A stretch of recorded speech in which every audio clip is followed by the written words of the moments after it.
मो YouTube channel है जो ओडिया लाइव जेकेसी क्रिएशन के को पुणी थे स्वागत।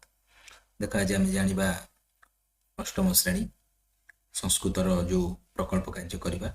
बर्तमान देख प्रकल्प कार्य तो देख कौन लिख प्रथम क्वेश्चन तुम मान रही जे वर्ण वर्ण प्रथमे स्थापित संस्कृत शब्दाना है निर्मीयत है पंच शब्द है माने पांचटा शब्द लिख अ आ क ख ग स है भ ग ओडा को नहीं तो ओडा को नहीं आम पांचटा शब्द जेकोसी पांचटा शब्द लिखा पुलिस कही। ठीक अच्छे तो चलो बर्तमान केम लिख मुझे कहीदे तो तुम एमती लिख दिए गए वर्ण के है वर्ण जहाँ देती आमर नहीं कि आम कौन कर उपयोग करके निर्मित 5 संस्कृत शब्द उनके ओडिया अर्थ के साथ नीचे दिए गए। देख ओडिया आम ओडिया अर्थ सहित लिखा सत्यम है इंग्लीश टा लिखनी समस्ते है खाली आमर हिंदी टा लिख देन ओडिया लिख है सत्यम सत्य है तापरे वनम जंगल वन है बुझीपार तापरे गगनम आकाश है सेमती पवन पवन हवा बा पवन एमती लिख है भरत भरतम भारत है एमती लिख बुझीपार लिखिदेल। नेक्स्ट जा नेक्स्ट 2 नंबर को जी 5टा कही 5टा लिखिदे। नेक्स्ट देख 2 नंबर तुम मन रही एतान शब्दान प्रयोज्य वाक्यानि रचयत अपि च मातृभाषाय अर्थ च लिखत है पंच वाक्यांति माने 5टा वाक्य लिख है पंच वाक्यानि माने 5टा वाक्य लिख क्या नहीं लिख ना अहम वयम अस्ति जानामि गच्छति करोमि सह सा हंसति पश्यामि ददाति लिखति है नयति एमती लगे तुम कौन कर 5टा आगे लिख वाक्य सबू देती मात्र जेकोसी 5टा ही लिख। ठीक अच्छे तो चलो केमती लिख मुझे कहीदे तो आर आंसर कौन लिख देख वाक्य वाक्य मान वाक्य लिख है अहम विद्यालय गच्छामि तार अर्थ लिख है मु विद्यालय को जाऊँगी है यहाँ लिखनी इंग्लीशटा लिख इंग्लीशटा को लिख ना।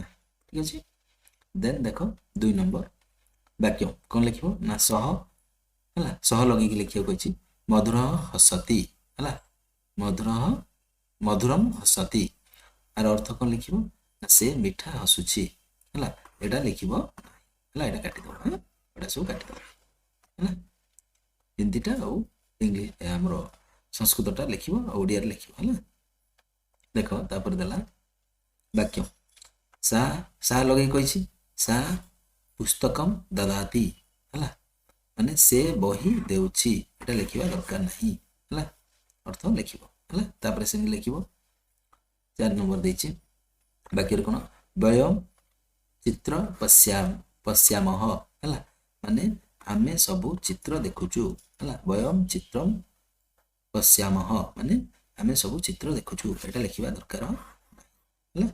नेक्स्ट देख तापर देला अहम कार्य करोमी माने मु काम करुछि अहम कार्य करोमी एटा लिखियोनी मु काम करुछि है तुम 5टा वाक्य लिखिदव जेकोसी 5टा कही तो 5टा हम एमती लिखिदवा। नेक्स्ट जा तापर नेक्स्ट क्वेश्चन देख 3 नंबर देला प्रतिदिनम प्रयुक्तानां वस्तुनां नामानि लिखित्वा है तेषाम् अर्थ मातृभाषाय लिखन है 10टा वस्तुनां नामानि माने 10टा वस्तुर ना लिख आम दैनंदिन जीवन में व्यवहार करते 10टा वस्तुर ना लिखा देख केमती लिख देख केमती लिख देख है संस्कृत ना लिख ये ओडिया ना लिख है दर्पण लिख तापर लिख ये दर्पण है यहाँ लिख इंग्लीशटा लिख ना है दर्पण दर्पण ओडिया सेमती लिख संस्कृत है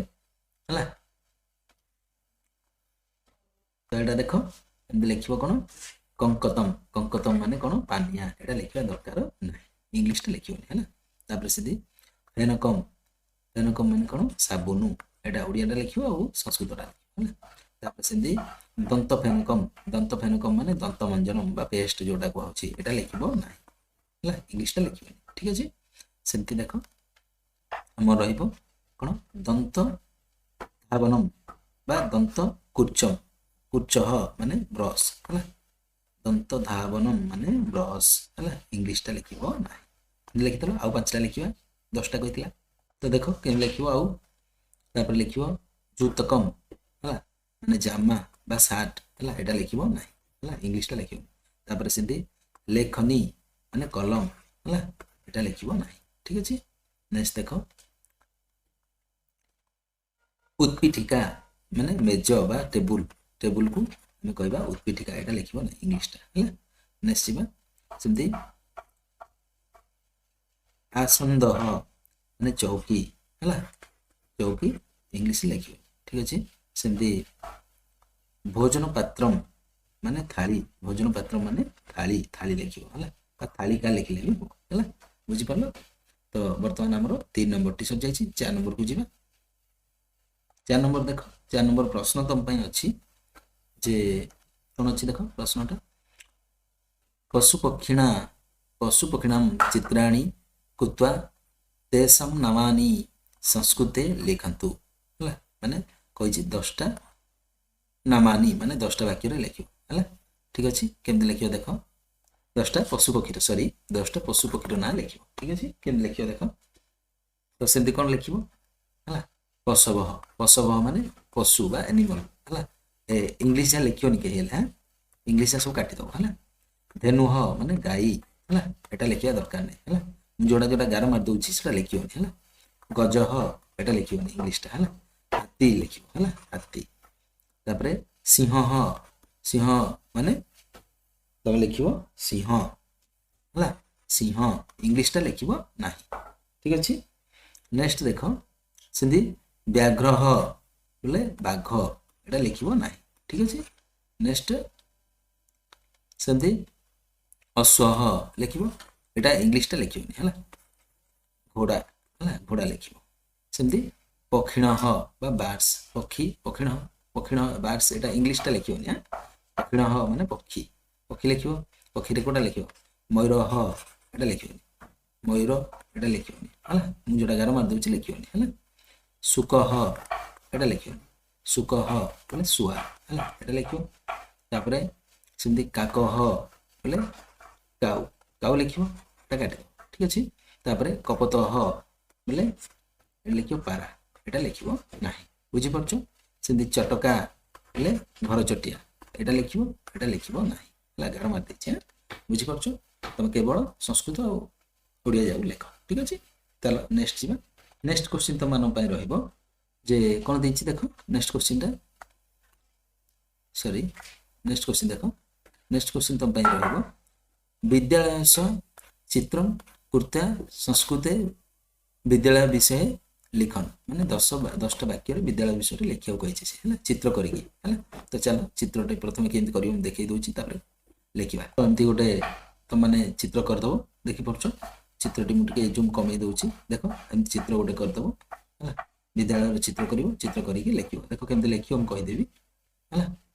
ତ କେମିତି ଲେଖିବ ଦେଖ, ଏମିତି ଲେଖିବ ଦେଖ, ପ୍ରଥମ ଲେଖିବ ମମ ବିଦ୍ୟାଳୟ ହେଲା, ମମ ବିଦ୍ୟାଳୟ ଓଡ଼ିଆରେ ଲେଖିବ, ସଂସ୍କୃତରେ ଲେଖିବ, ଆଉ ଓଡ଼ିଆରେ ବି ଲେଖିବ ମମ ବିଦ୍ୟାଳୟ ହେଲା, ହିନ୍ଦୀ ଆଉ ସଂସ୍କୃତ ଆଉ ଓଡ଼ିଆ 3ଟା ଯାହା ଲେଖିବ ହେଲା।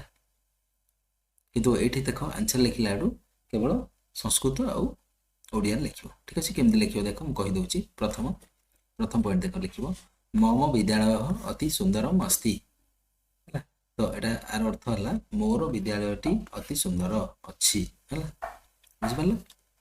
ତାପରେ ସେକେଣ୍ଡରେ ଲେଖିବ 2 ନମ୍ବର ଲେଖିବ ମମ ବିଦ୍ୟାଳୟସ୍ୟ ନାମ ହେଲା ସରସ୍ୱତୀ ଶିଶୁ ବିଦ୍ୟା ମନ୍ଦିର ଅସ୍ତି ହେଲା, ସରସ୍ୱତୀ ଶିଶୁ ମନ୍ଦିର ଅସ୍ତି ମାନେ ତମେ ଲେଖିବ ମୋର ବିଦ୍ୟାଳୟର ନାମ ସରସ୍ୱତୀ ଶିଶୁ ବିଦ୍ୟା ମନ୍ଦିର ଅଟେ। ତମ ସ୍କୁଲ ନାଁ ଲେଖିପାରିବ ହେଲା, ତମ ସ୍କୁଲ ନାଁ ନିଜର ଲେଖ ହେଲା। ଠିକ ଅଛି, ନେକ୍ସଟ ଯିବା 3 ନମ୍ବର ଦେଖ, 3 ନମ୍ବର ଦେଲା ବିଦ୍ୟାଳୟ ହେଲା ଏକମ୍ ସୁନ୍ଦରମ୍ ଉଦ୍ୟାନମ ଅସ୍ତି, ମାନେ ମୋର ବିଦ୍ୟାଳୟରେ ଗୋଟିଏ ସୁନ୍ଦର ବଗିଚା ଅଛି, ସେଟାକୁ ତମେ ସଂସ୍କୃତରେ ଆଉ ଓଡ଼ିଆରେ ଏମିତି ଲେଖିଦବ। ନେକ୍ସଟ ଯିବା। ତାପରେ 4 ନମ୍ବର ଦେଖ, ଅତ୍ର ଅନେକ ଛାତ୍ର ପଠନ୍ତି, ମାନେ ଏଠାରେ ଅନେକ ଛାତ୍ର ପଢ଼ନ୍ତି। ଅତ୍ର ଅନେକ ଛାତ୍ରାହ ହେଲା, ଛାତ୍ରାହ ପଠନ୍ତି, ଏଠାରେ ଅନେକ ଛାତ୍ର ପଢ଼ନ୍ତି ଲେଖିପାରିବା। ତାପରେ ଦେଖ 5 ନମ୍ବର କ'ଣ ଲେଖିବ ନା 5 ବିଟ୍ ଲେଖିବ, ମମ ବିଦ୍ୟାଳୟରେ ଅନେକ ଶିକ୍ଷକ ସନ୍ତି, ମାନେ ମୋ ବିଦ୍ୟାଳୟରେ ଅନେକ ଶିକ୍ଷକ ଅଛନ୍ତି ଏମିତି ଲେଖିଦେବ। ନେକ୍ସଟ ଯିବା 6 ବିଟ୍ କି ଲେଖିବ, मम विद्यालये एक पुस्तकालय अस्ति ହେଲା, मम विद्यालये एक पुस्तकालय अस्ति, माने ମୋ ବିଦ୍ୟାଳୟରେ ଏକ ପୁସ୍ତକାଳୟ ଅଛି ହେଲା, ଅଛି ଏଟା ବୁଝିପାରିଲ, ଏମିତି ଲେଖିଦେବ। ନେକ୍ସଟ ଯିବା 7 ନମ୍ବରକୁ। 7 ନମ୍ବର ଦେଲା, ଅସ୍ୟ ବାତାବରଣମ ଆକର୍ଷଣମ अस्ति, ମାନେ ଏହାର ପରିବେଶଟି ଅତି ଆକର୍ଷଣୀୟ ଅଛି ହେଲା, ଅସ୍ୟ ବାତାବରଣମ ଆକର୍ଷଣମ अस्ति, ମାନେ ଏହାର ପରିବେଶଟି ଅତି ଆକର୍ଷଣୀୟ ଅଛି ଏମିତି ଲେଖିଦେବ। ନେକ୍ସଟ ଯିବା 8 ନମ୍ବର।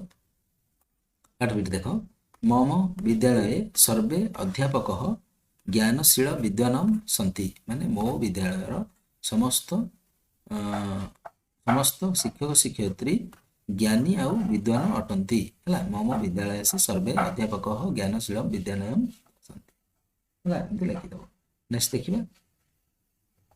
नेक्स्ट देख 9 नंबर 9 बिट, मम विद्यालय प्रतिवर्ष वार्षिक उत्सव भवति, माने मो विद्यालय प्रतिवर्ष वार्षिक उत्सव अनुष्ठित हुए। मम विद्यालय प्रतिवर्ष वार्षिक उत्सव भवति एमती लिखिब। ठीक अच्छे लिखिदेल। नेक्स्ट 10 नंबर को 10 बिट देख, मम विद्यालय अनेकानी वृक्षाणी सन्ति, माने मो विद्यालय अनेक गुड़िए वृक्ष अच्छी, मम विद्यालय अनेकानी वृक्षाणी सन्ति एमती लिखिदेव। तो बर्तमान आमर क्वेश्चन 5टा आम देखीदे, आगुरी जदि अन्य चैनल को जाकि प्ले लिस्ट जाकि देखनी, जब देखी अधिक मात्रा शेयर कर, जहाँफल कि मोटिवेट हो तुम नुआ नुआ वीडियो रोचे। जय जगन्नाथ।